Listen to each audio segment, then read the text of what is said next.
I think every Jets fan knows that Woody Johnson is a problem right now for this team. But can he get better? Can the Jets win with an owner like this? We'll get into it today on Locked On Jets. You are Locked On Jets, your daily New York Jets podcast. Part of the Locked On Podcast Network, your team every day.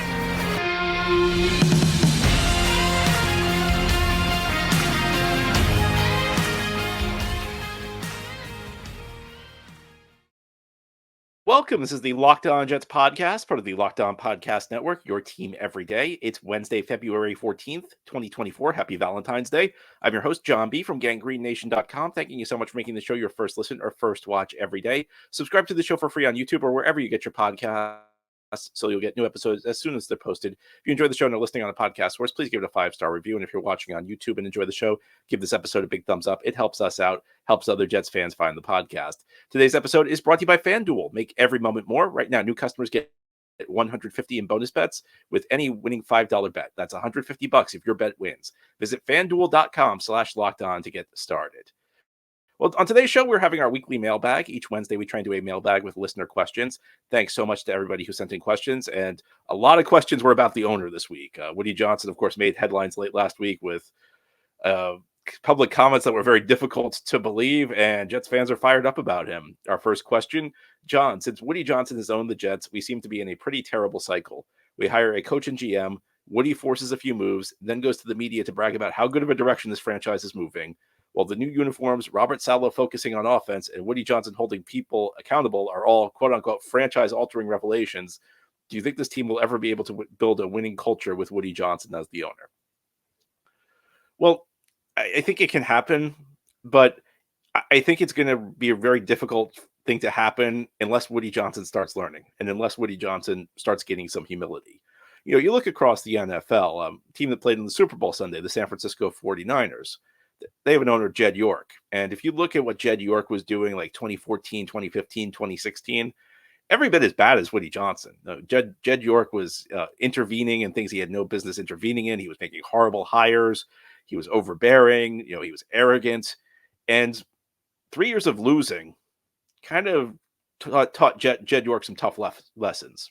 And he gained humility.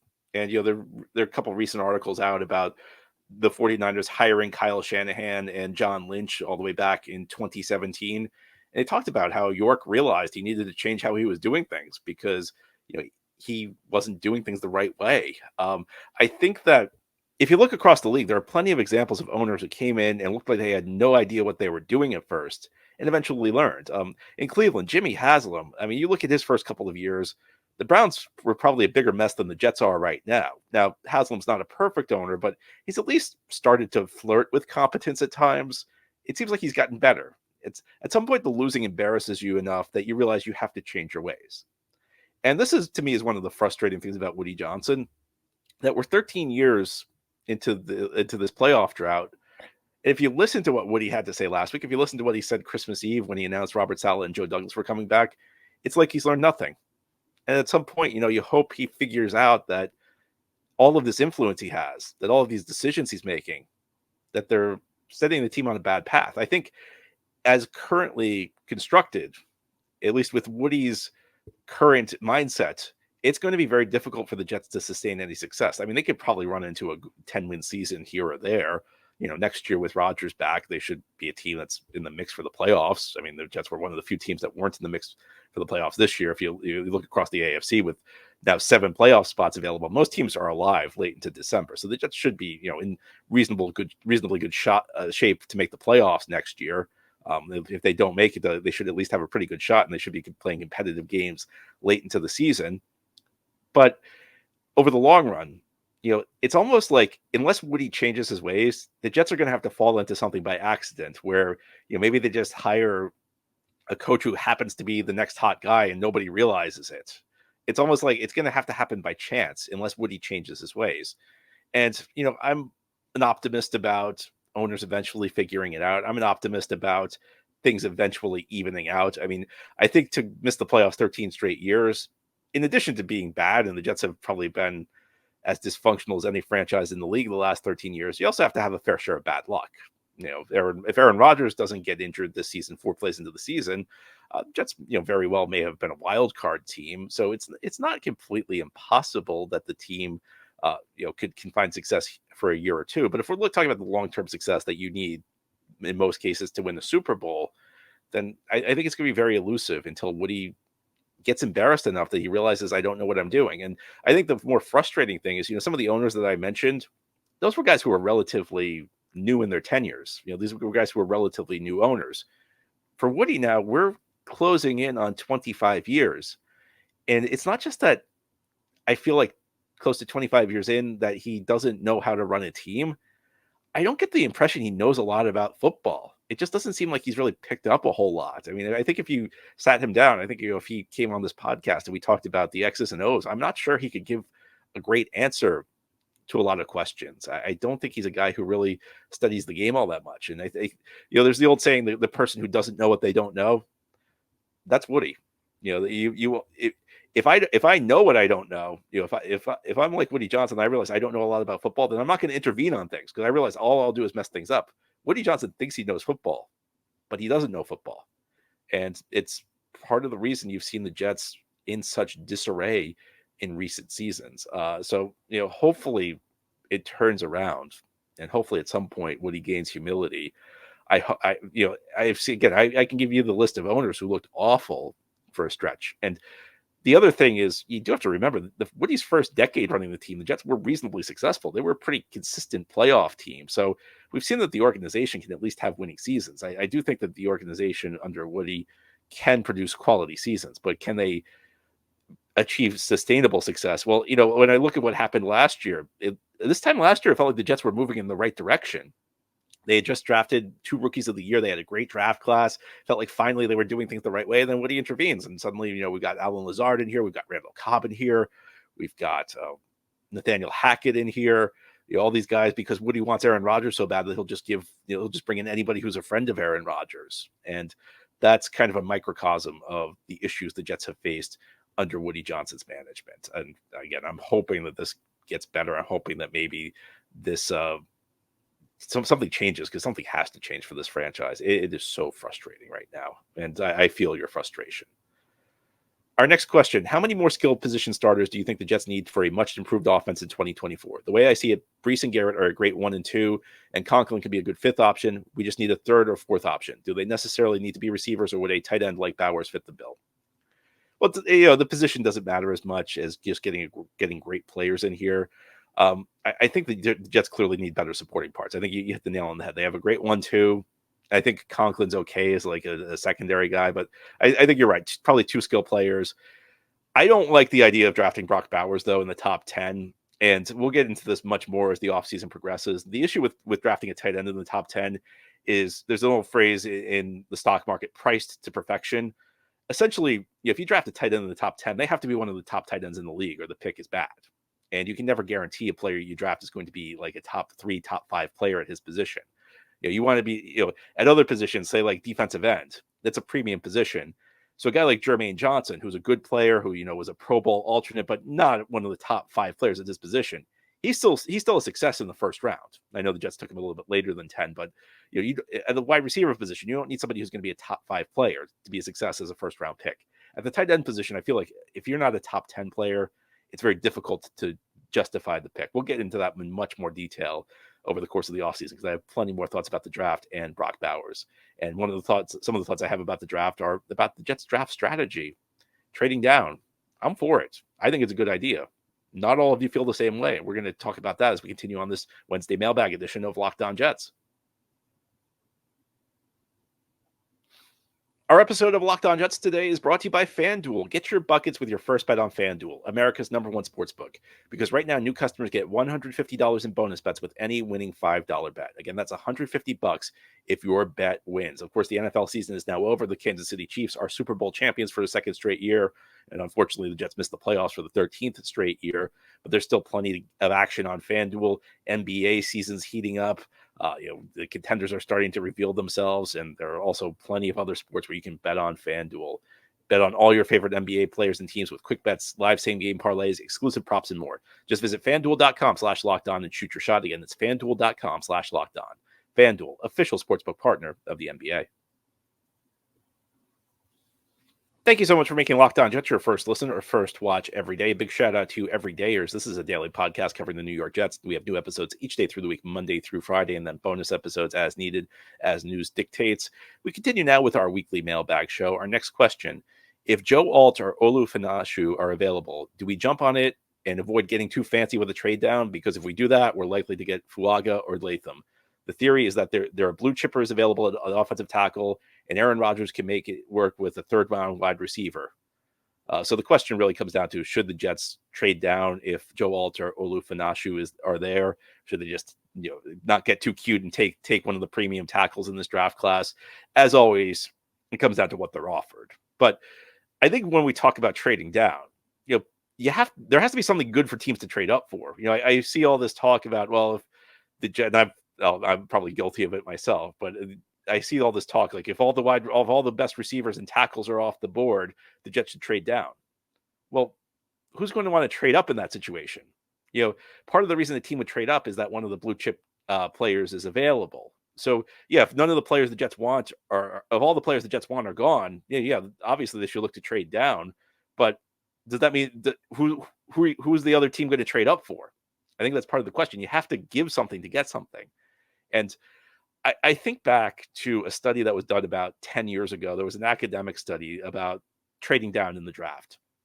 And what it mentioned is that at any given position, the first player drafted has only a 55% chance of being better, of having a better career than the third player drafted at that position.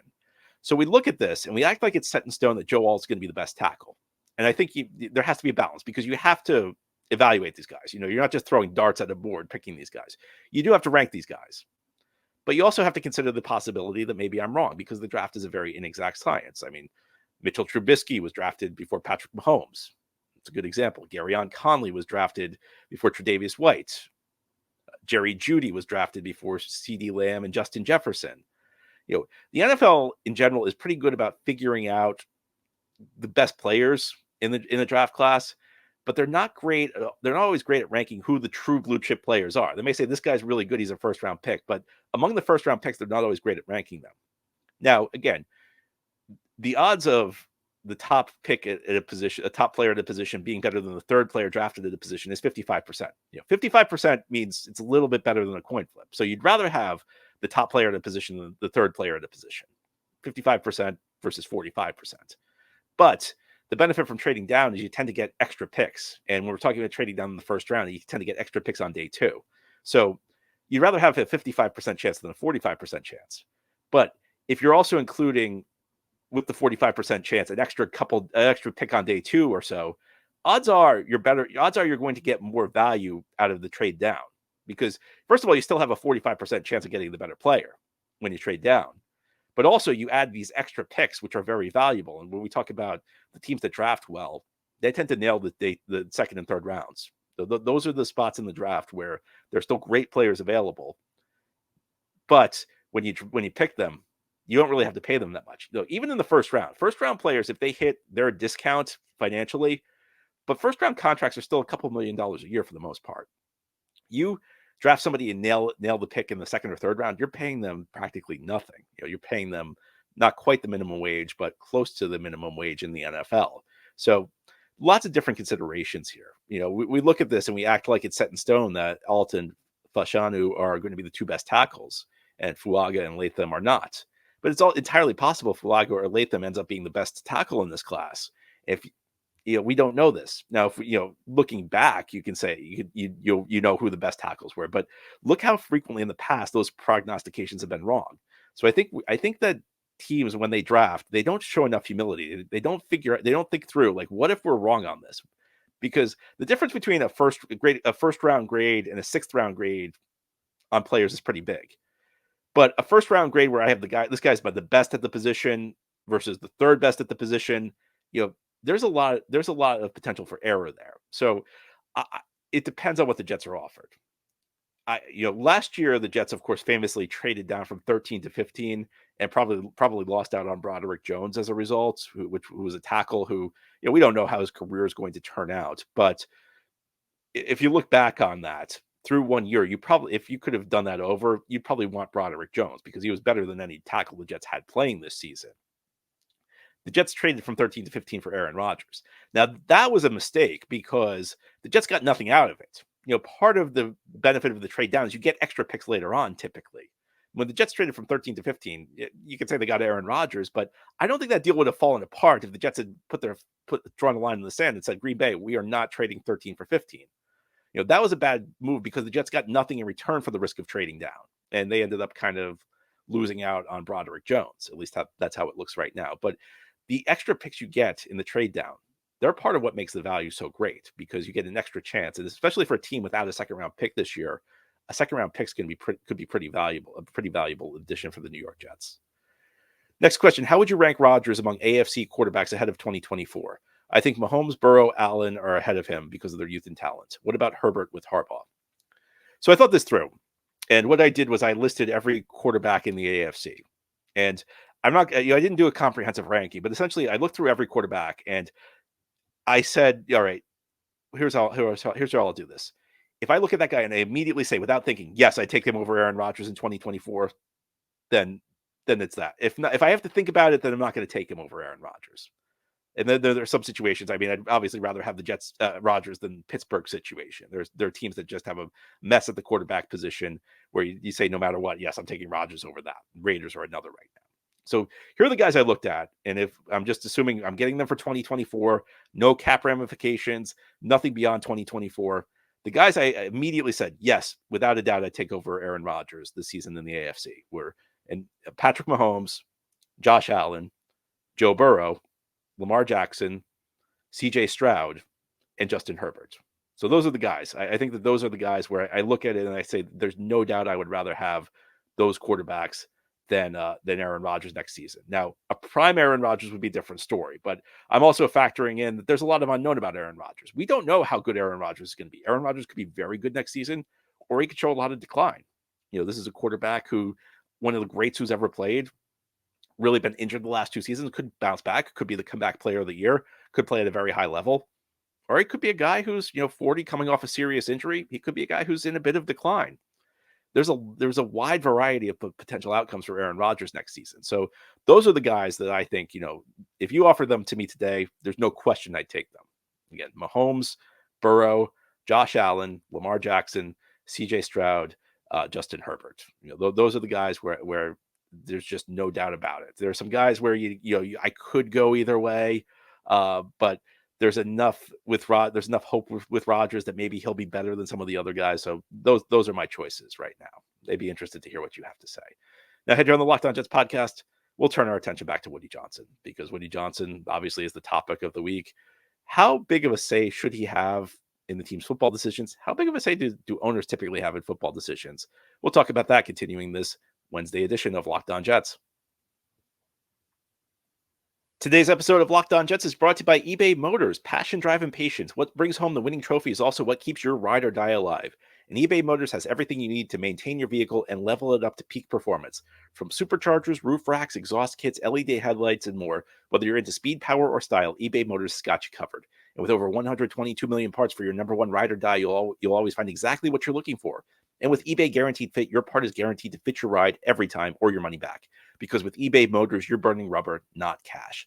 And with all the parts you need at the prices you want, it's easy to turn your car into the MVP and bring home that win. Keep your ride or die alive at ebaymotors.com. Eligible items only, exclusions apply. eBay Guaranteed Fit only available to U.S. customers.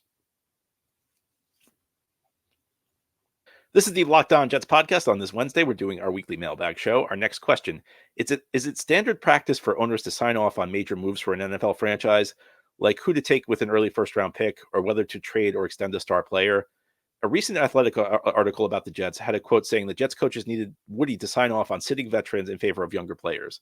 Am I wrong to find this to be a deeply disturbing description of how the Jets make personnel decisions?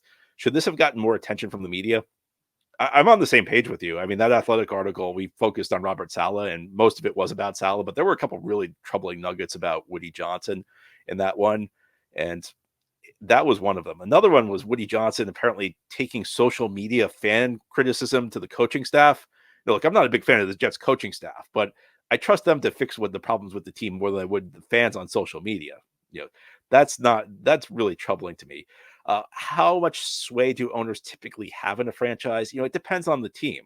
There are some owners who are very active. There are some owners who are not active. And I think to an extent, each team has to find the fit that's right for them. In Cincinnati, Mike Brown grew up around the team. His father was the legendary coach Paul Brown.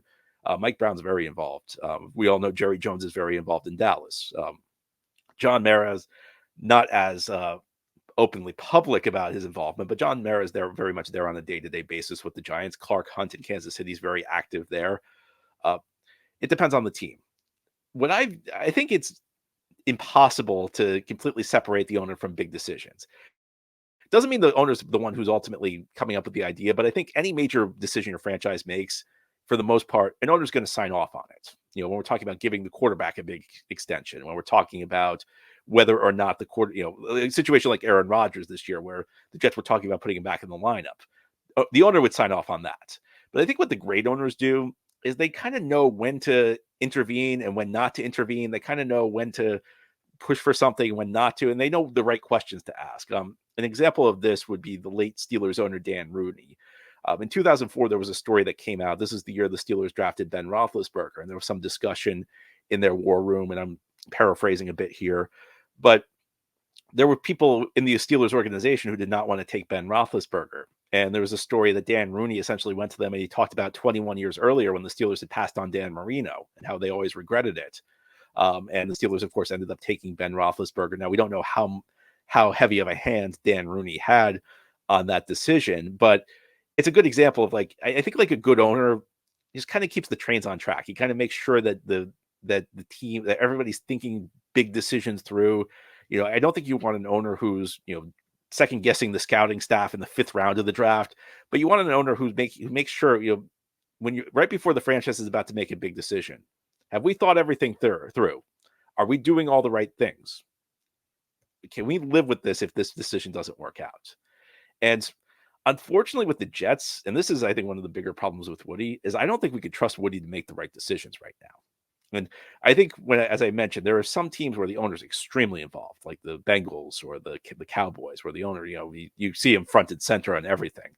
Then there are the teams where, the owner may have less of a sway, and those tend to be like the smarter owners for the new franchises. Dave Tepper in Carolina, he's a guy who's very involved and has no idea what he's doing right now. Maybe Dave Tepper will learn. There was a lot of optimism around Tepper as being a potentially good owner, so maybe he'll learn from the disaster he's left that franchise in. But there's some teams that are better off with the owner having less say. And until Woody Johnson learns more about running an organization, the Jets are far better off having him as hands off as possible. I mean, I don't know how you avoid having bringing in the owner on something critical like a 1st round pick. I'm not saying the owner's the one making the choice, and I'm sure with Woody it's just kind of like Douglas is saying this is the guy we're picking, and Woody's like going to be like okay, but you're absolutely right to mention that article because it really left me troubled. Because it almost left me with the view that Woody's more involved in the day-to-day stuff than we realize. And, it's one thing if you have a owner who's been around the team their whole life. Clark Hunt in Kansas City, a great example. His father founded the franchise back when it was in Dallas in the AFL. So Clark Hunt grew up around the NFL. And Clark Hunt's been around managing a team his entire life. So I think if you go to Clark Hunt with something like this, he'll get it. He knows enough about football that his coaching staff can go to him and he can offer some insight. He probably can actually offer coaching staff something worthwhile to think about. I don't think Woody Johnson offers you a thing worthwhile to think about. And that article, the 2 points were the one that were raised that they had to get Woody to sign off on playing the younger players. But the one that drove me crazy was the idea that Woody's taking social media criticism to the coaching staff, because the last thing you want to do as an NFL franchise is react to the most reactionary fans out there. Do what the most reactionary fans out there. Hey, I think I have some pretty good points on this show from time to time, but I don't think the Jets should run their franchise based on things I say. I would like to think that the people there are smart enough and experienced enough to run it, to build a successful franchise using their own insights. Now, whether they are or not, it's another question. But I hate the idea of how that article portrayed Woody is more involved than I even imagined, and that left me troubled. Anyway, that's all for today's episode. This has been the Locked On Jets podcast, part of the Locked On Podcast Network. Your team every day is our motto. As always, if you enjoyed the show, hit the subscribe button where you're watching or listening so that you'll never miss an episode. If you enjoy the show and are listening on a podcast, works, give it a 5-star review. And if you're watching on YouTube and enjoy the show, give this episode a big thumbs up. It helps us out, helps other Jets fans find the podcast. Have a great Wednesday, everybody. We'll be back tomorrow to talk more Jets.